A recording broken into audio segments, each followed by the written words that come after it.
Assalamualaikum warahmatullahi wabarakatuh. Perkenalkan, nama saya Risti Aswigantira dari kelas PLB A3 semester 6. Di sini saya akan menjelaskan ringkasan materi mengenai pendidikan ABK pasca sekolah.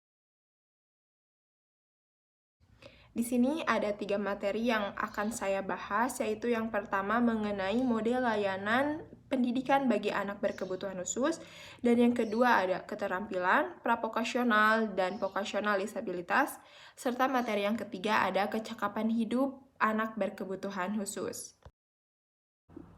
Baik, untuk materi yang pertama mengenai model layanan pendidikan bagi anak berkebutuhan khusus, yaitu dilatar belakangi dengan anak berkebutuhan khusus atau ABK telah banyak mendapat perhatian oleh masyarakat. Hal ini terbukti dari semakin banyaknya pihak-pihak yang terlibat aktif dalam penanganan mereka. Jadi, masyarakat sekarang sudah masuk ke paradigma baru, yaitu tidak memandang sebelah mata anak berkebutuhan khusus. Yang kemudian ada bentuk-bentuk layanan pendidikan anak berkebutuhan khusus, yaitu yang pertama ada bentuk layanan pendidikan segregasi, yang kedua ada bentuk layanan pendidikan terpadu atau integrasi, dan yang ketiga ada inklusi.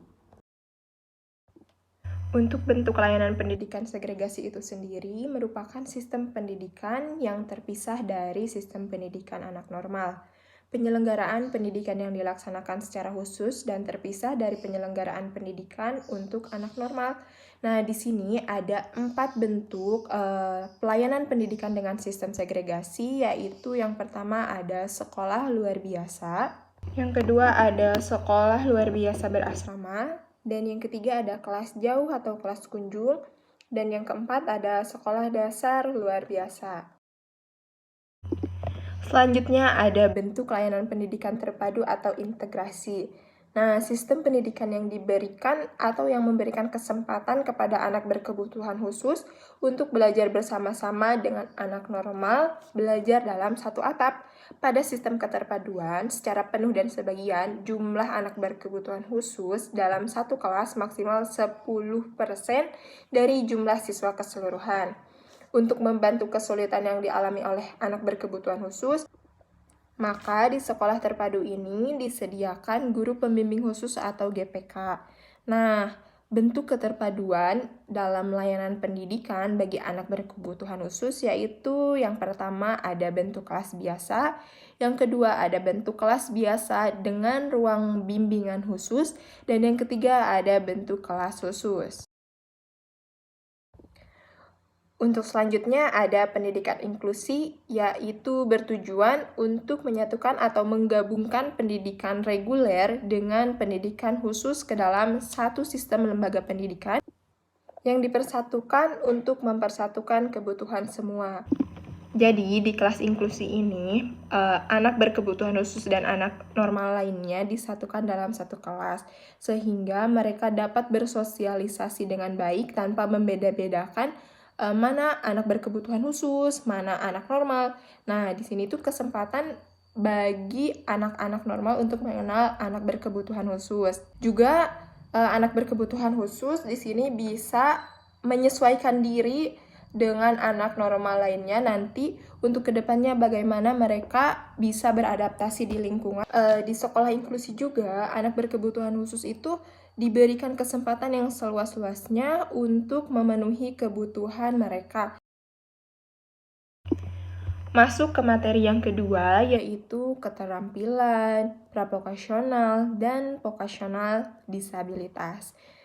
Di sini memiliki pengertian program pendidikan pasca sekolah adalah program penyiapan ABK agar memiliki kemandirian dalam memenuhi kebutuhan ekonominya yang dimulai sejak mereka di bangku sekolah sesuai dengan karakter jenjang. Selanjutnya, keterampilan memiliki arti yaitu kemampuan yang didapatkan melalui tahap belajar atau pelatihan untuk melakukan suatu pekerjaan secara mudah dan cermat. Yang kedua ada pravokasional yang memiliki arti termasuk keterampilan vokasional dasar atau basic yang mencakup kegiatan gerak dasar, menggunakan alat sederhana, menghasilkan teknologi sederhana, berdasarkan aspek taat asas atau konsisten, presisi atau ketepatan atau ketelitian, akurasi dan tepat waktu yang mengarah pada perilaku atau kegiatan produktif. Selanjutnya yang ketiga, kematangan vokasional, yaitu salah satu yang harus diselesaikan individu menuju pada awal dewasa adalah memilih dan mempersiapkan diri untuk pekerjaan. Nah, di sini ada faktor-faktor yang mempengaruhi kematangan vokasional. Yang pertama ada faktor eksternal, yaitu meliputi keluarga, latar belakang, sosial ekonomi, gender, teman sebaya, lingkungan sekolah, faktor realitas, dan proses pendidikan. Faktor internal meliputi yaitu inteligensi, bakat, minat, kepribadian, harga diri, dan kemandirian, serta keyakinan diri. Selanjutnya ada aspek-aspek kematangan vokasional. Poin yang pertama yaitu sejauh mana individu mempunyai kemantapan dalam pengambilan keputusan. Poin yang kedua ada sejauh mana individu dapat menyesuaikan antara keinginan dengan pekerjaan yang dipilih. Dan poin yang ketiga yaitu sejauh mana individu punya kemampuan memecahkan masalah dalam berhubungan dengan pemilihan pekerjaan. Dan poin yang terakhir, yang keempat, yaitu individu aktif dalam berproses pengambilan keputusan. Baik, kita beralih ke materi yang ketiga mengenai kecakapan hidup atau life skill. Di sini memiliki pengertian secara umum kecakapan hidup atau life skill merupakan kecakapan yang dimiliki seseorang untuk mau dan berani menghadapi problem hidup dan kehidupan secara wajar, tanpa merasa tertekan, kemudian secara proaktif dan kreatif mencari serta menemukan solusi sehingga mampu mengatasinya. Kemudian ada macam-macam kecakapan hidup yang dibagi menjadi dua, yaitu kecakapan umum dan kecakapan khusus. Kecakapan umum yaitu meliputi kecakapan personal, kecakapan berpikir rasional, dan kecakapan sosial. Selanjutnya ada poin kedua, kecakapan khusus, yaitu meliputi kecakapan akademik dan kecakapan vokasional. Berikut, saya akan menampilkan atau memperlihatkan video mengenai kesuksesan pendidikan pasca sekolah. Penjahit di Peckham Factory memproduksi 300.000 perlengkapan busana militer Amerika Serikat per bulan, mulai dari baju dalam hingga jaket. Sekitar 1.200 pegawai yang terbagi dalam 2 shift setiap harinya berusaha memenuhi target tersebut.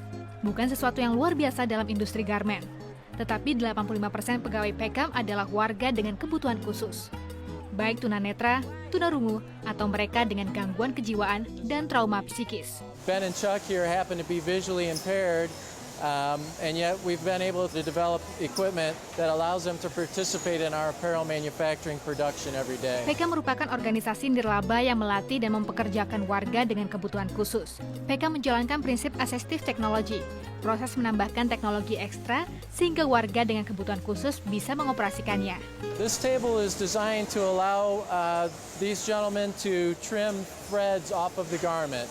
There's like a little hole here, and what you do is you put the string in the hole, and now as you can see, it's no longer there. The best thing about it is, like I say, Ben and I we're blind, and you can put your finger right here in the thing, in the machine, and you can't cut yourself, you can't hurt yourself. These are all clean. They cleaned them and put them back. Why'd they do that? Mary menderita ADD atau Attention Deficit Disorder dan Obsessive Compulsive Disorder. Sebelum bekerja di Peckham 3 tahun lalu, gangguan mental yang diderita Mary selalu membuatnya berpindah kerja. I just thought that it was something wrong with me and that I'm not doing my job right because I'm not motivated. Di Peckham, penyelia Mary melakukan diversifikasi tugas agar perhatian Mary bisa selalu terfokus. Kini ia mengawasi pegawai lainnya.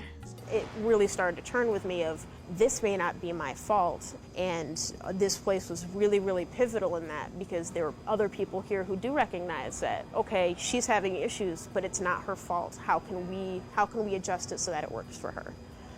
And that's really nice. Akhir setiap shift selalu dirayakan bersama. PK mendapatkan sebagian dananya dari sebuah program pemerintah federal yang membeli produk serta jasa dari organisasi nirlaba yang mempekerjakan warga dengan kebutuhan khusus. Komunitas disabel mempunyai hak yang sama dengan orang-orang lainnya. Salah satunya adalah hak untuk mendapatkan pekerjaan. Sayangnya tidak banyak perusahaan yang mempunyai prinsip seperti ini. Tim Liputan, VOA. Cukup sekian dari saya mengenai penjelasan singkat materi pendidikan ABK Pasca Sekolah. Terima kasih. Wassalamualaikum warahmatullahi wabarakatuh.